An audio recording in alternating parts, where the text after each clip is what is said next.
Good evening, ladies and gentlemen. Welcome to the Rock and Roll Union Streamcast. It is going to be a killer show for you this evening. We're going to be joined by one part of the Stone Temple Pilots tribute Lounge Fly that we're going to be talking with Rich a little bit. And following that, we're going to be talking to Jim Deputy, one member of Shaydes of Gray, but also the organizer for Jam on the Dam. I'll be out there this coming Saturday emceeing that event. Big shout out to Nitro Nitra, the winner of the Death Wish Coffee Battle of the Bands. What a great experience that was. Being behind the scenes, all those interviews you can still catch out on our YouTube channel. Make sure that you like and subscribe while you're there.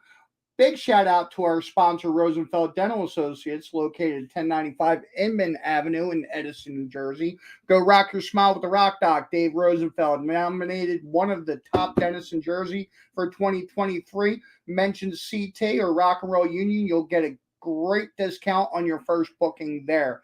So, guys, just so much that we've been involved with, so many great things going on. Like I said, Battle of the Bands took up most of our July. What a great experience, as well as the Mason Metal Fest that we had this past Friday. That was a huge success. Want to say thank you to all the bands who were involved in that. Great time, great fundraiser all the way around. It was a fantastic night. Want to thank everybody who stopped out on that one. Like I said, this coming Saturday is our next event. It's not a Rock and Roll Union event, but it's an event that we're really happy to be a part of. We'll be there with Shaydes of Gray and all the other great bands that are involved. And we'll be talking with Jim Deputy momentarily. Guys, kicking off tonight, I want to introduce to you my good friend Rich Wilson. He is, guys, a killer member, bass player extraordinaire for Loungefly. Man, I feel like it was just yesterday that you joined the band, Rich. How long you been with Loungefly at this point?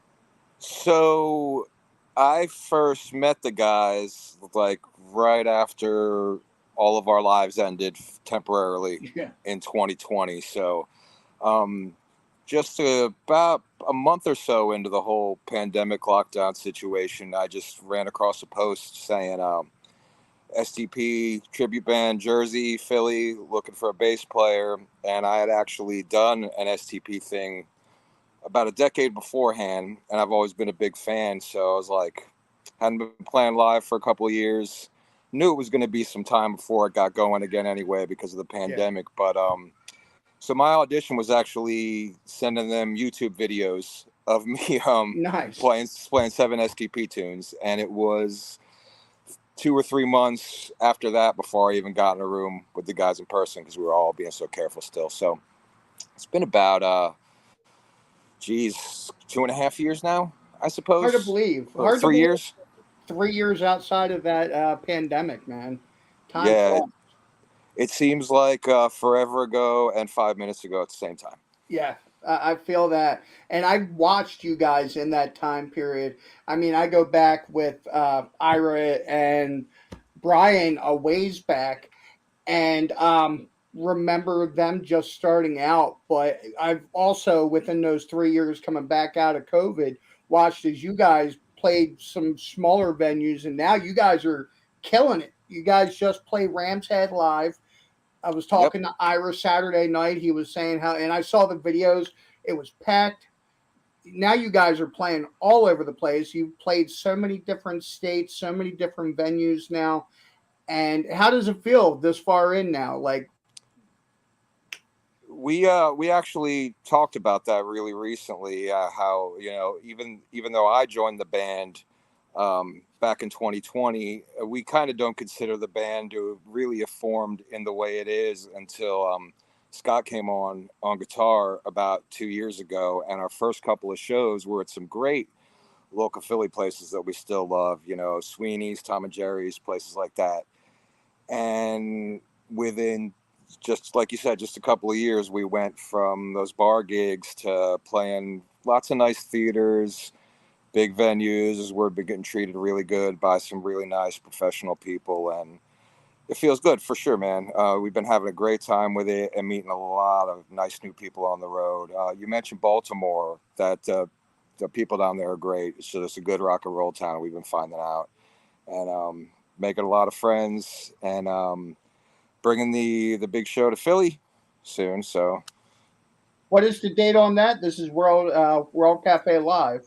yeah, that's going to be Friday, August the 11th, at World Cafe Live. We were stoked about having it on a Friday because we know how busy people's Saturdays and Sundays are in the summer with the shore and the barbecues and all that. So it's on a Friday evening. The show's at 8 o'clock. You can find tickets on our Facebook page, links on the World Cafe Live page.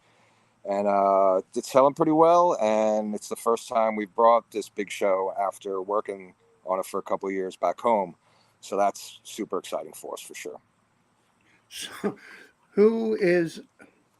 Oh, the other thing I wanted to ask you guys was, as far as being a tribute act. Now, there are so many different tributes at this point. There are bands that just call themselves tributes and are nothing more than a cover band.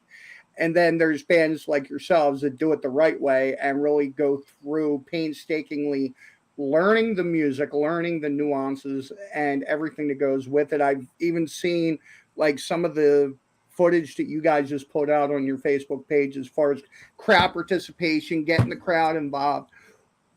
What are your thoughts concerning what makes a tribute band a great band to see when you're out? Um, So basically, something what's the difference between a tribute or a great tribute?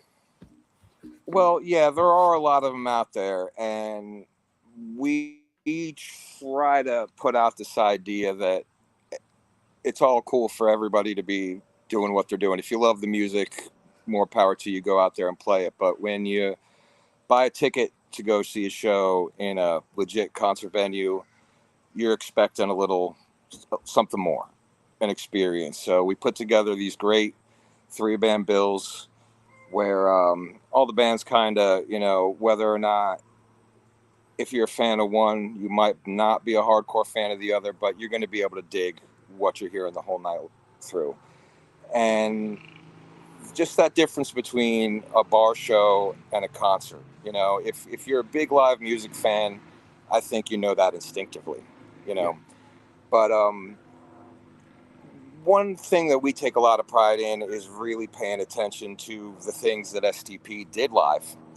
So, you can play all the hits and put together a set list and go out and play. But a great example is, and I don't want to spoil anything, we've been doing a little something special to open our shows lately.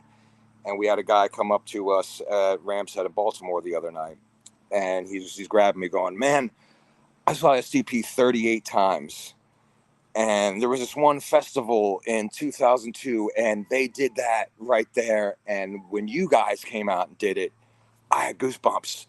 And you could just feel the guy's energy. And it's the reactions that we get from people like that that let us know that we're doing something right, Because whenever I envision a tribute band, I think to myself, as a hardcore fan of a band like Rush or STP, if I'm going out, what are those things that I'm going to look for? You know how it is where when you first see a band playing songs by a band you love, for a minute there, you cross your arms, you look at them and you go, and you're looking for the nuances and the little details that only you're going to know as that hardcore fan.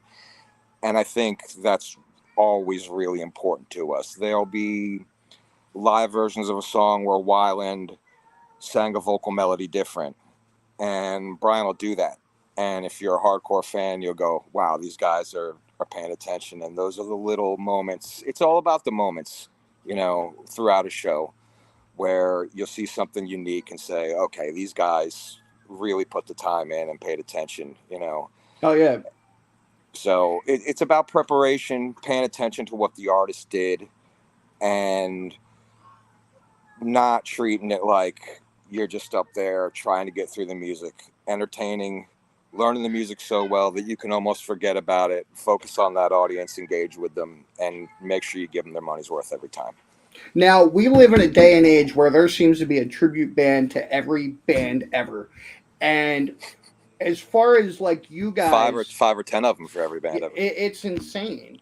Now, as far as learning that material, is it Is it something more special to you guys because people can't go out and see Stone Temple Pilots any longer? Scott Weiland's no longer with us. Is it a little bit more special that you guys are paying homage to a band that people can't go out and pay tickets Well, to see anymore? well, STP, they are still around with a different singer, with Jeff Gutt singing, and I know a couple of guys in the band have actually been to see them with Jeff and really enjoyed it. But I think what we try to do is we really specialize on that glory years of Scott Weiland era, from the release of Core Yeah. up through just about the right after the turn of the century. We play a couple of songs from a couple later albums, but we're really focused heavily on those first 4 or 5 albums, and our stage presentation and the things that we do visually are all kind of born out of that era. So that's really kind of our niche, I think, is specialize in, and that lends right into the 90s Rock Fest brand, with the shows that we do with Best of Foo and with Hashpipe playing with us. We really, in our intro films, we have 90s clips from MTV News, et cetera, et cetera. So That's awesome. if you're like me, and I was 16 in 93, I saw STP right after Core came out, and Plush was the hit song on the radio. It was just breaking out. So if you're from that general, 92 to 98 high school graduate age Yep. range, it really is supposed to just kind of make you remember what those times were like more than anything else. Man, I August graduated high 11th, the World school. Cafe Live. You'll find out August 11th, the World Cafe Live. I graduated high school in '93, so believe me, I feel exactly what you're talking about. Class of 95. So, what I wanted to ask you, and one of the things that I talked with Ira Saturday night, and what one thing that I thought was brilliant that you guys have recently done, you brought up Hashpipe, and Hashpipe kind of being a melting pot of Best of Foo and Loungefly Right. members. And I remember when you guys would do 90s Fest, and it always felt like you were looking for that third band when you guys would get some of the venues. You were looking for that third act, and I know it can be tough sometimes trusting people, knowing other bands. Now, with you guys doing it this way, how much lighter is the load for you guys as far as having that killer opener?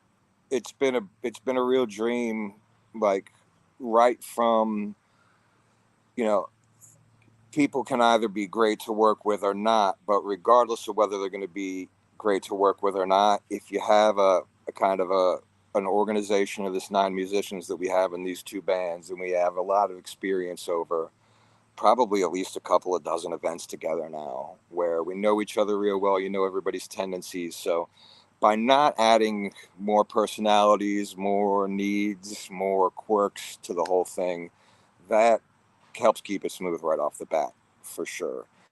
And everything right down from the way that our 2 bands already share a backline of a lot of equipment. The club owners love it because it makes our changeovers really smooth. We very often, without tooting our own horn, get told that we're a really easy organization to work with, and we don't cause a lot of hassle. And the other thing that you mentioned is the trust thing. We have played some shows with some bands that we found in the local markets that we're traveling to, and it's been with mixed results. Some have been great, some have been not quite what we wanted, and this just makes it so we have a little bit of peace of mind. It's quality control when it comes right Yeah. down to it. And we could in the end up in the future playing with some bands other than the Hashpipe thing or even the Best of Foo thing down the line, and still have a 90s rock fest. But I think in the future, now that we're playing the sort of shows we're playing, it's not shows booked in a month or 2 months at a bar. We generally have 6 months out from an event to build up to it and promote it. So we have a lot more time, I think, now to sift through bands and find the right ones. Plus, we've met a lot of good ones over the last couple of years that we kind of have built up a little bit of list. And also, we get excited when we have opportunities to break out of the 90s Rock Fest thing. We played a couple shows with the 10 band last year. We just ironed down another show opening for them way out next June at a real big summertime festival type thing. Awesome. So, we're trying to expand our horizons and keep building the '90s Rock Fest brand at the same time. Now, talking the brand, as far as that '90s sound, that '90s music, what is it about that you feel, Rich?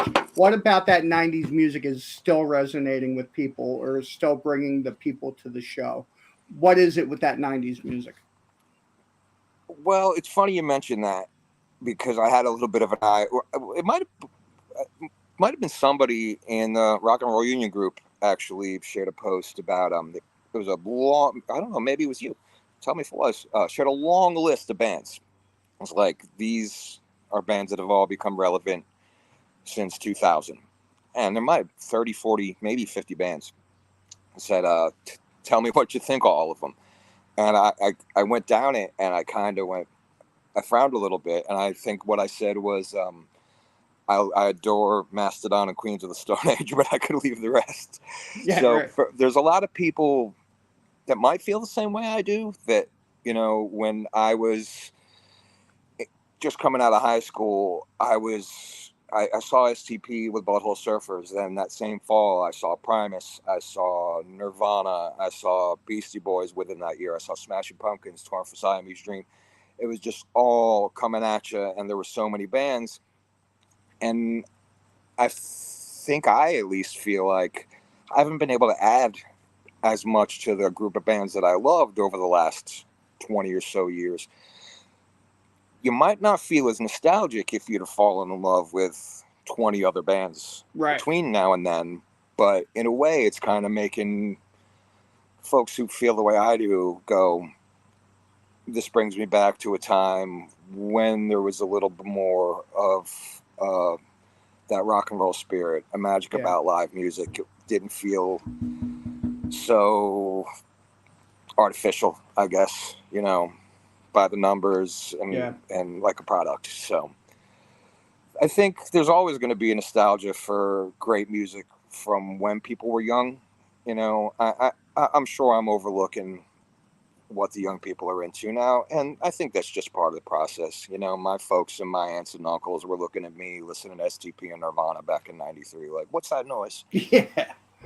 I mean, I So remember having a conversation with my wife, and we were talking about the last great arena band. What's the last big band that came out? And for me, I mean, it had to be the Foo Fighters. The Foo Fighters are the last band that I could say that came out that would fill up stadiums. The newest band. yeah, you might be right. I mean, they've been able to do stuff like Wembley and the big festivals and the big arena tours. I mean, I know Tool goes out and sells out arenas when they tour every 15 years. You Yeah. know, but and there's probably a handful of other bands out there that do it, but they're definitely one of those like last huge mega rock star bands for Yeah. sure. I saw them open for the Chili Peppers a few times around the turn of the century, and saw them at a little radio station festival in Miami in like '98. So I feel lucky that I caught them a couple times before you had to pay $100 to see them from Yeah. 100 yards away. So just to touch base one last time, because we're quickly running out of time, but I wanted Cool, to brother. touch base on the World Cafe live show again. Let's. The date is next Friday. It's coming up quick. So it's Friday, August 11th at World Cafe Live. Tickets are available on the event pages that you find on Facebook, on our page, and on the World Cafe Live page, or the Best of Foo page. Um, Doors are at 7 o'clock. The show starts at 8 prompt with Hash Pipe for 30 minutes, and then a nice set from Loungefly and a nice set from Best of Foo. And like I mentioned before, after 2 years of building the brand, putting thousands of miles down on the road, tow trucks, just insanity, crazy stories that we'll have to tell you sometime. It will really feel good to finally play this thing right here where we all grew up, and we're Yeah. looking forward to a nice hometown welcome. Now you guys don't play in the area very often. Um, Now, After World Cafe Live, do you guys have an upcoming date somewhere nearby? the closest we're going to be after World Cafe Live is we're up in Stroudsburg, PA, mid-September. I'm a little fuzzy on the date. I think it's September 16th or 23rd. But relative to Philly, we've got Mickey's Black Box in Lidditz, PA, which is only 75, 80 minutes outside the city on October the 14th, I think the date is. And that's going to be a 90s Rock Fest show. And we've had some great shows there. Our first show there was a 600 capacity sellout with just crazy energy. So always a good time. And as far as a professional venue with great staff, sound, a pro chef that comes in there and cooks a new menu every night. That's great. You just can't beat Mickey's Black Box. It is. I've heard top of the amazing line. things about that place. I have still yet to come out. It might have to be that show. Yeah, I have not been there yet, but I keep hearing in circles how good that place Hey man, is. let us know, and you'll be our guest in the green room, my friend. Thank you, brother. A couple comments before you go. This is from Joe Morrison. Loungefly Rocks gets me on my feet every time I see him. What's up, Joe? From Jim Deputy of Shades of Gray, best tribute band I've seen in years. Thanks, Joe. Appreciate it, brother. And this is from Chris Tisdale. Skinner's a tribute band now. How true. I mean, there's so many bands that are like regular bands that have no original members. Well, Gary died last year, I guess, so there wasn't really too much salvage at that end for him at that point. Rest in peace, Gary. So, last thing, your page, how do people go about finding Loungefly website, social media? What's the links to look for? So just go to Facebook, put in your little search jar on there, Loungefly, Stone Temple Pilots Tribute. You'll definitely find us immediately. And be sure to hook up with Hashpipe the Weezer Experience and Best of Foo also. And thanks for having me, CT, and everybody out there. Come on out to this show. It's a party like you haven't seen at a tribute show before, and you will leave with a smile on your face. We promise you that. Hell yeah. Thanks, Rich. You have a great rest of your night, man. Thanks for having me, CT. Take care of yourself, man. I hope to see you soon, brother. Thanks. See ya. Later on. All right, guys. That was Rich from Loungefly. I'm telling you, if you guys haven't checked out Loungefly before, you got to. So many people know 90s isn't always my cup of tea. The grunge era was not really my bag, but Loungefly's Stone Temple Pilots tribute is fantastic, man. They really do take you back into that. I am a Weezer fan, though, so now that they have Hashpipe opening up their shows, it's a really fun way to start them off. Just wanted to give a shout out to August August band of the month is 4130, guys. They kicked ass at the Battle of the Bands, the Death Wish Coffee Battle of the Bands. They ended up in third place. All those bands not everybody could end up in first. So they ended up in third, and I still think they're phenomenal. You guys got to check them out. We'll make sure we got them coming on an upcoming episode this month, so we'll be talking with them. But shifting gears here a little bit, guys, it is my pleasure now to bring out two members of the Rock and Roll Union House Band, Shades of Gray. Here is Jim Deputy and Bill Bonder. Guys, thank you so much for taking some time to hang with me tonight. How you doing, CT? What's up? What's up? What's going on, guys? So, correct me if I'm wrong, Jim. Is this the fourth or the fifth jam on the dam that you've been part of? I believe this is our fifth. Wow. Yeah. Time flies. Yeah, it sure does, man. It, we do the show, and then as soon as we're done the show, we start practicing for the next one. And is that the shirt you're wearing Saturday? That's the shirt I'm wearing. So, if you can, for anybody that's watching that hasn't been to a jam on the dam or have any idea what it's about, walk us through a little bit. Tell us the meaning for the benefit and what's all involved. Okay. Well, I live in Williamstown, New Jersey, back section of Williamstown known as Victory Lakes. Years ago, the Army Corps of Engineers came in and kind of re-diverted water away from certain parts of Williamstown and basically the lakes were built out of that effort. And I've lived down here for 20 years, and it was only recently that I got involved with the FVLA for this. And so what it came about is that there's 3 lakes that make up Victory Lakes. And there are dams that separate, so they trickle off. They, go down to the next one, and go down to the next one, and it feeds off into other parts of south of me. So back about 20 years ago, when the American bald eagle was part of the endangered species list, 2 of them decided to migrate in our area. And when that happened, the state got wind of it. The state came in and said, okay, so now there's an endangered species here. You guys are responsible for preserving and taking care of this environment. And one of the things that was kind of faulty were the dams that separated the 3 lakes. Basically, they were just giant piles of dirt with a giant cylinder that would allow water to flow and do, over time, erosion and things like that. It was starting to get the best of the dam, and the integrity of the dams were an issue. So the state mandated that we either step in and do something about it, or the state will step in and basically drain the lake and turn it into a swamp, per se. Wow. So the association was made, and the lakes were purchased by the people down here.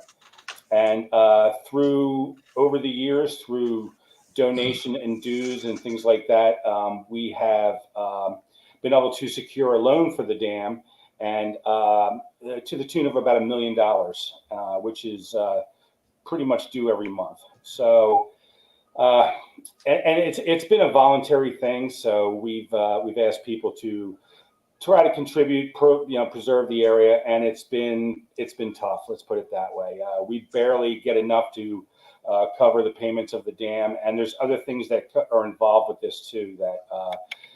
The inspections and cleanup and maintenance, all these things that we have to take care of. So that's kind of where the fundraising and the donations and other things come in. So awesome.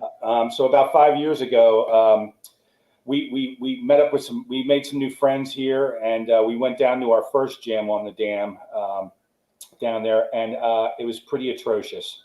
I think one guy was up there with the spoons and a washboard. Another person. Oh yeah, I mean, it was just. It was really bad, and we were just getting our band started. And like I said, CT, we met you years ago, and we started getting into the group of people, and just found out how great everybody was and how supportive they were. And knowing that this was out there, I decided, you know what, I'm going to try to use some of my influence and some of the people that I know to get involved, and maybe we could make the Jam on the Dam a little bit better, a little bit more entertaining for people, take the jam to a different level as far as the bands that are concerned. And through over 5 years, it's amazing that the talent that's come out and the people that rise to the occasion and come out and give their time. And it's not an easy thing. I mean, I don't know if you were here that one year when Black Cherry got up, and oh yeah, I mean, half the band passed out, and Rat Rod comes in full Rat Rod regalia, and it was 100 degrees out. I remember it well. But they stuck it out. You know what I'm saying? They stuck it out. They played their sets. They did true to what they said they were going to do. And I will forever be appreciative of all the time that they've given, and all the other bands that they've donated their time. And they still do. I mean, this lineup's no different. Each year we get 5 different bands, and all the local bands step up, which is nice. And it's tough, you know. We try to as soon as the jam's over, we try to reach out to some new talents, some new bands that are out there. The last couple of years, I'm trying to get a few bands that nobody's ever heard of, or they're trying to get their start. And CT, with you and with the Jam on the Dam, it gives these up and coming new bands who don't have any material, don't have any Facebook presence, don't have any video, to get up on a stage with a great sound and a great MC and be able to get some video to start their career in cover bands around here. So I think it's a good thing for everybody. Talking about one of those bands, I think of Granny's Revolver, who's been to, I'm not sure if this is their second or third show. And I believe you were telling me that they weren't really doing a whole lot, but they got back together for Jam on the Dam. Yeah, I think it was. So the first year we had them, and of course, it's Jess, our lead singer's brother's band, and they were pretty steady. They were out there, they were clubbing, they were doing some shows here and there, and you know how life takes over. A couple members of the band have newborns and babies and mortgage payments and things like that. So the band kind of has to get put on the back burner, and that's kind of what it happened. And the guys are just great. So and you were there, CT. Like at the end of the night, they brought it, man. They bring down the house. It's a great way to end the night, and I wanted that to continue. It's tough to find a band like that, you know what I'm saying?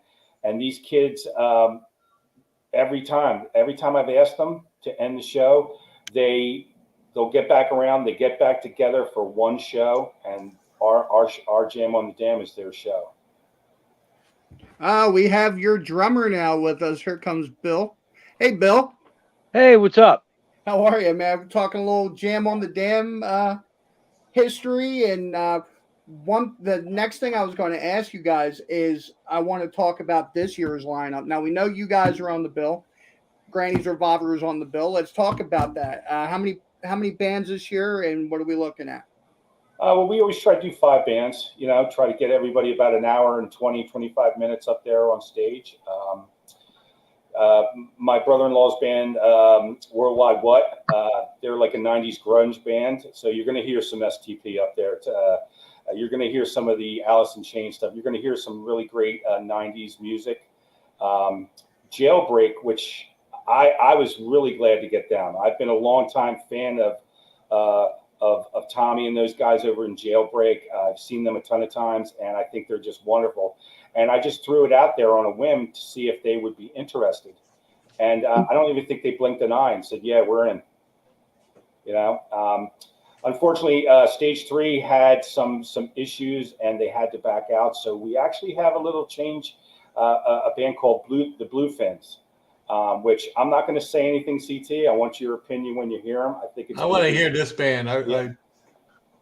These guys are pretty good, man. I think you're going to enjoy them. So I'm not going to say what type of music they play or what they do. I want it to be a surprise to you, and I think it's going to be awesome. And sounds like a surf band.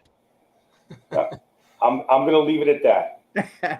But also too, CT, in what I've decided to do this year too, while you're MCing, we're doing things. You know how in between the band setting up, we do different things, and you interact with the crowd. I actually I uncovered some local talent here. These 2 young girls, a friend of mine's daughters, came over the last couple of times, and they're just unbelievable singers. CT, Awesome.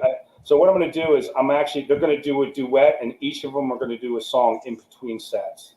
Nice. I think you're going to be blown away when you see this. I believe it's my buddy's youngest daughter is going to sing the national anthem in the beginning. Great. And then they've got songs that they've picked that they're going to do like karaoke style. And while the bands are changing out, they're going to get up and do a song. I think they're really going to blow you away. And it's just, it's taken me 50 years to get where I'm at, and these kids are 14. It's crazy. Unbelievable. I will. Here is a comment from a Facebook user. I'll let you guess who it is. I found this funny. Bill looks like an air traffic controller. That's Tisdale. That's Tizzy as well. Yeah. I think Bill actually looks like an RV mechanic. Well, we need some good air traffic control. Oh, man. And then also from Tizzy, is that a pure Maduro? Talking about Bill's cigar there. No, actually, that's a game pineapple. Man, so as Is far as... Is that a dessert or a cigar? I smoke chocolate ones myself. So let's talk a little bit about Shaydes outside of Jam on the Dam. You guys have been doing a lot more recently than you guys had been doing for a while. Different venues, different shows, popping up in different places. I saw that just kind of going outside the lines a little bit, you guys are playing a event in, I want to say, Logan Township or Swedesboro. It's the Dream Park Horse Park. I know you guys have that coming up, and a lot more. How often are you guys playing out at this point, and what's the schedule look like coming up? Yeah, Bill, take it. We're doing festivals like twice a month now. Awesome. We got the Pennsville big gig every day, Pennsville Day, and I got the wine down at Riverwinds, which is a new one for us. Nice. That's where I live. And that's a 2-day wine festival. And Right Turn at 40 always plays like on Sunday. We're doing Saturday. So, and for the Dream Park, I got 40 North. They wanted a country band, so I got them to come down and do Sunday. We're doing Saturday. Nice. And they have other bands. They're going to have musicians and stuff. It's indoor. It's in October. So it should be a good crowd. It's a huge place. I've never been there, but the promoter is very friendly. And actually, Jim and I, we set it up for them.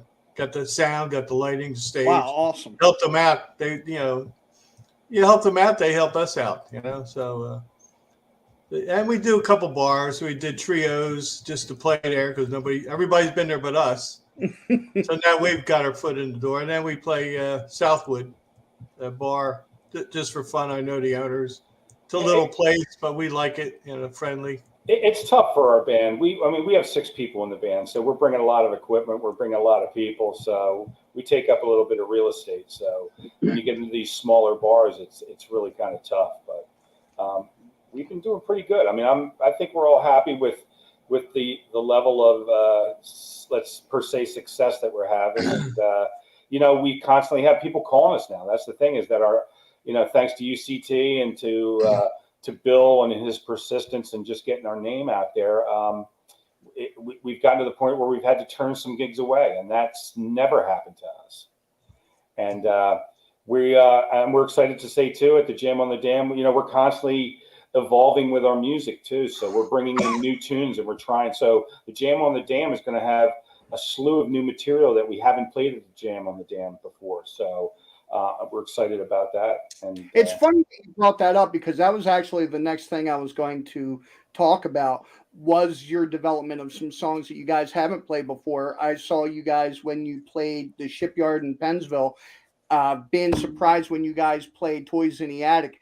It could have been any Aerosmith song. It could have been you pulled something out of the back catalog, which was great. Not one of the, everybody, any Aerosmith fan knows Toys in the Attic, but you could have done with Crazy or Dream On or a million of the other songs that everybody else does. But you guys choose to do songs that not everybody else is covering.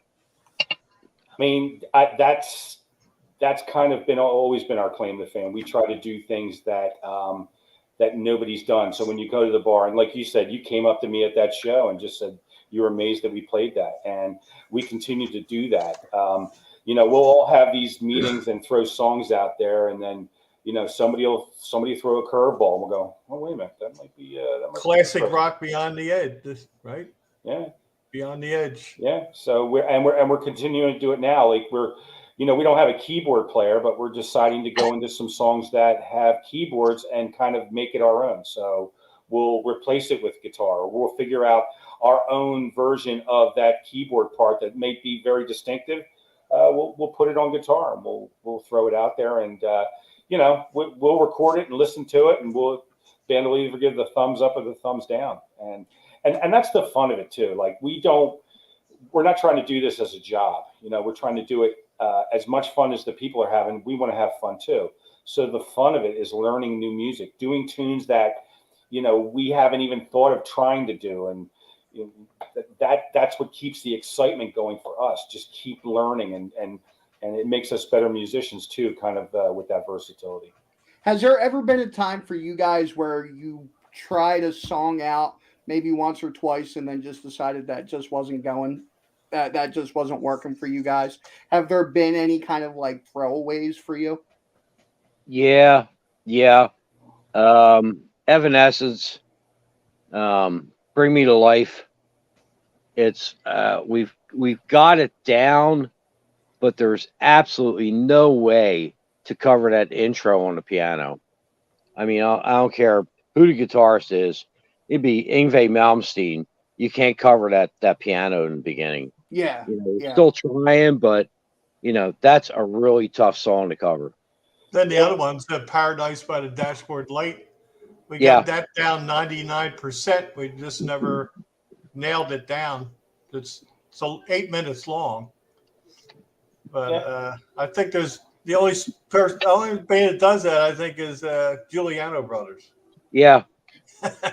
Yeah, I mean, but we've a lot of times too. We'll just learn songs and we'll put them into our repertoire, and you know, you got to feel the room sometimes too. So we pull these out and we'll dust them off and throw them in the set because we figure the crowd will like them. And so our catalog has grown over the years. I mean, we've got a ton of songs that we have in our library, and we're just continuing to add. And Paradise, I think, you know, that's going to be one we're going to get. You know, I have the playback of when we practiced it, and it sounds pretty awesome.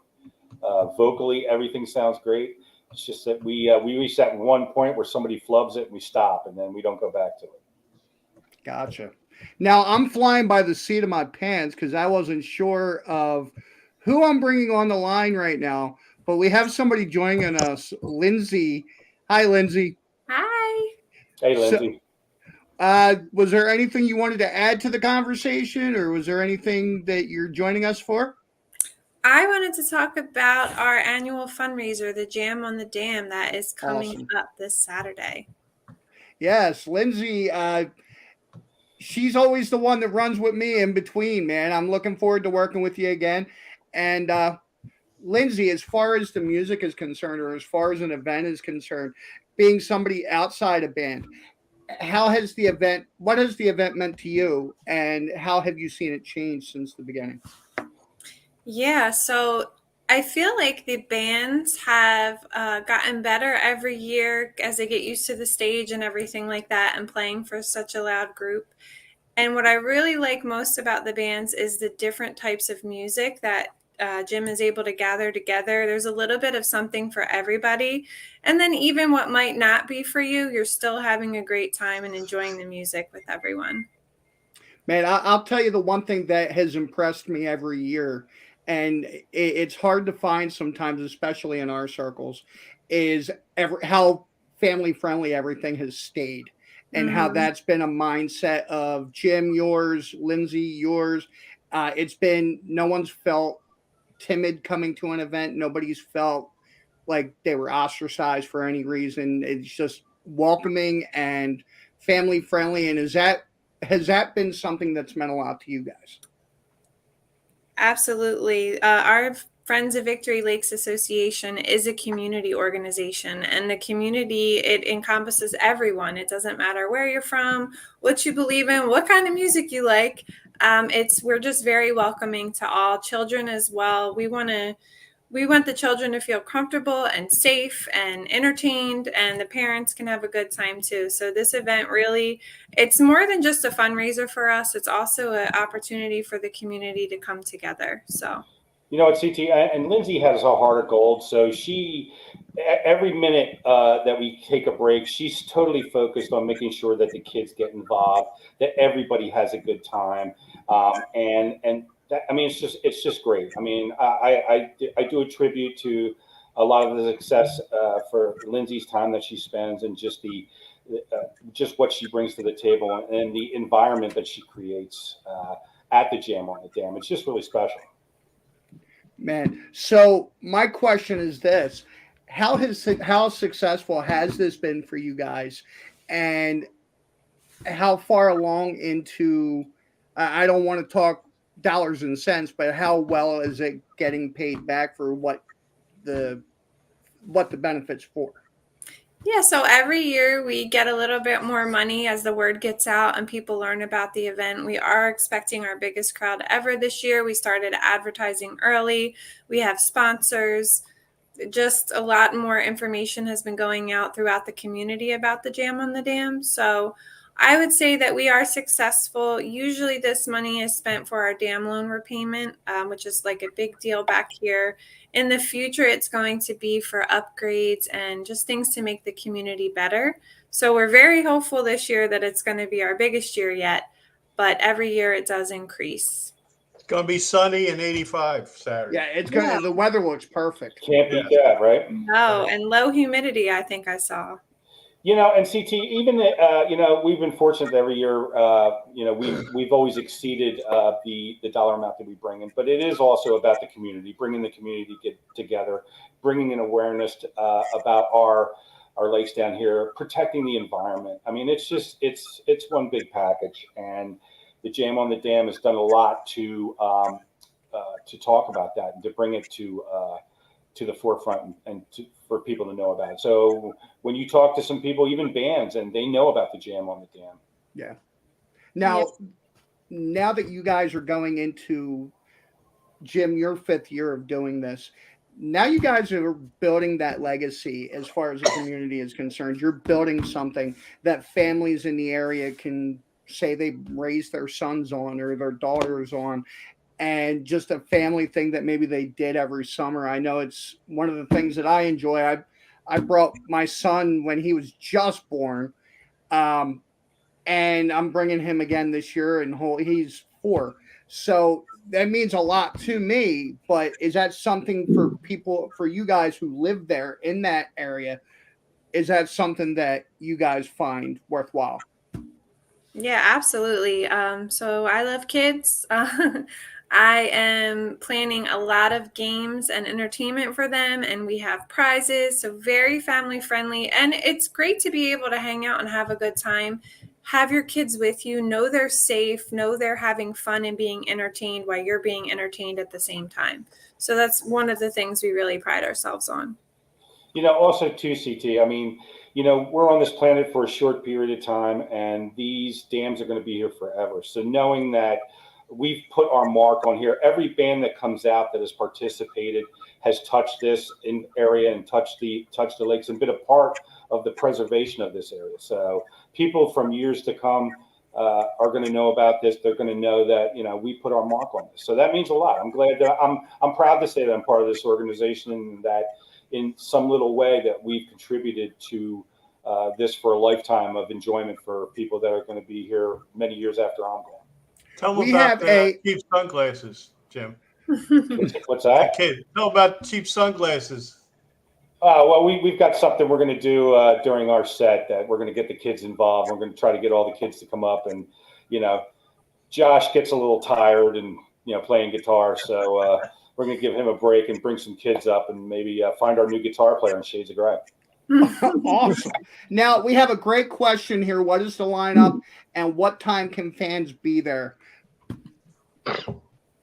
So everything starts, I believe we're going to do the national anthem right around 2:00. So, I mean, people can get there. I guess you could start coming at 1:00. I mean, 1:00 is the official start time, so people can start setting up. The national anthem, like Jim said, kicks off around 2, and then that's when the bands will start their sets. Jim, you have the lineup for the bands better than me, so. Yep. We've everything will start at 2:00. Each band's going to play roughly about an hour and 20 minutes, with about 15 to 20 minute setup time, we're hoping the bands will get there a little bit beforehand, so they have everything ready to go, and we stage them up. We've done. There you go. Bill's got it. Kicking off with Worldwide What? Yeah. Worldwide What? Yeah, I never heard them. I've heard Jim's brother-in-law, but I never heard the band. But we got Jailbreak, then us, and then a band I can't mention. You'll like this band, and then Granny's Revolver. Awesome. Yeah, and then in between those sets is when the activities for the kids and the games and the things to kind of fill in those time slots. So. Well, it's the Bluefins, but we're not telling you what kind of music they play. Yeah, thanks for keeping that secret, Bill. I appreciate that. Yeah, I put the sign up there. Nobody noticed it. But the last question that I want to ask you guys is there any? I know that there's Facebook event pages put out there's other things. Is there any place that people can go to get more information? Yeah, so our website is fvlaonline.com. Has on the events tab, you'll find information regarding the event. It has the lineup for the bands, the time and end date, and it also has an option to purchase the tickets, which if you pre-purchase them prior to Saturday, they are $10 a person. If you purchase them at the event, they're $15 a person, and $5 per child, which stays $5 no matter what, because we want the kids to come too. Also, too, CT, the FBLA also, you don't have to be a resident here at the lake. You can actually purchase a year subscription to the lake and take advantage of the beach, take advantage of the lake for fishing, everything that comes with it. You can be a part of. So, and that's all on the FBLA website too. Somebody's asking fireworks this year. So the FVLA does not put on fireworks. I will say that there are residents who live on the lake that do sometimes set them off, but they are not sponsored by the FVLA, but they'll most likely be at the end of the jam. We don't have confirmation yet, but they seem to happen every year with just to happen. Yeah, and what I'm hearing is that some of the residents are going to, that's kind of their donation to the event. So I think you'll see a few. And that's the legal way to put it. Yeah. So everything's starting at 2. Guys, now my last question goes to you guys in the bands. Bills, I'll start with both the Bills. As far as the camaraderie between the bands is concerned, is this something that you guys look forward to every year? Is there a sense of community when it comes to the bands involved? Oh, yeah. Oh, absolutely. I love seeing the other people in the bands and stuff, and communicating with them and stuff. It's fun meeting people I haven't met before, because it's like we're all musicians, we're all in it for the same thing, we're all in it for fun. Number one, and we all love just to play and sound good, and it's great getting together with everyone. It really is. Yeah, I've made some great relationships over the years because of this.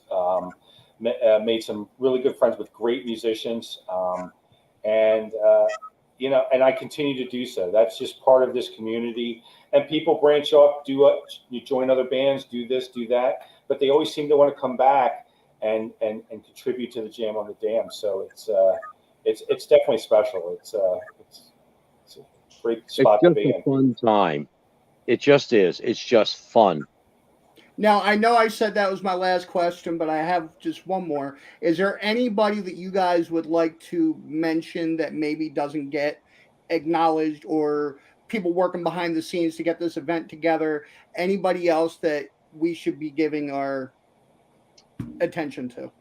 I honestly would like to add, the community members. We had so many community members step up and with donations, volunteer to help the day of, to set up, break down, clean up. So they do this all out of the goodness of their heart. So that's a huge mention. And then Tracy, Jim's wife, arranging all the food and food trucks. And that's my special shout out. And Ron Hill's running the sound. He's awesome. I was just going to say that Ron Hill, who's a good friend of mine. Me and Ron actually were in band together in high school. That's how I know Ron. He's also the father of the drummer for Sugar Rush. Okay. And probably one of the best sound guys that I've ever had the pleasure of working with. He is truly, he's very meticulous to making sure front of house sounds good. And him and his wife. Yeah, we've never been disappointed using him, and I don't want the word to get out because the minute it does, we won't be able to get him for our gigs. So don't tell anybody. We used to use Walt Krause, and he got so popular. He's so busy. Yeah, Walt, we actually he just reached out to us this week because he had a band cancel on him at the Gloucester County Fairgrounds. He was reaching. Right, turned at 40. He had somebody got sick, the drummer. Wow. So, guys, thank you so much. I am really looking forward to Saturday. Guys, show starts at 2. The official kickoff starts at 1, music at 2.